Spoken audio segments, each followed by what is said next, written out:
শুনে মনে হয় লজ্জা পেয়েছে। তোমার মাকে ফোন করে বলে দাও কালকে যেন সকাল সকাল চলে আসে। ঠিক আছে মামি।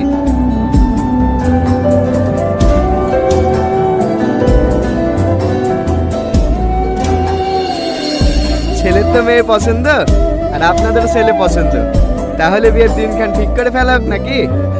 হ্যাঁ হ্যাঁ। ঘটক মশাই, দিনটা একটু তাড়াতাড়ি করেন। বাবা আবার এই মাসের মধ্যেই লন্ডনে চলে যাবে। লন্ডনে চলে যাবে? হ্যাঁ, বৌমাকেও সঙ্গে করে নিয়ে যাবে।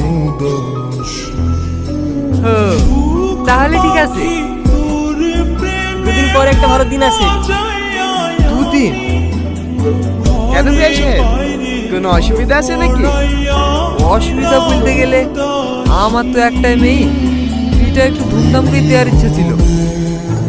ও অসুবিধা নাই, মাঝখানে তো দুটো দিন আছে, ম্যানেজ হয়ে যাবে। তাহলে ওই দিনটাই ফাইনাল করা যাক নাকি? হ্যাঁ, ওই দিনটাই করে।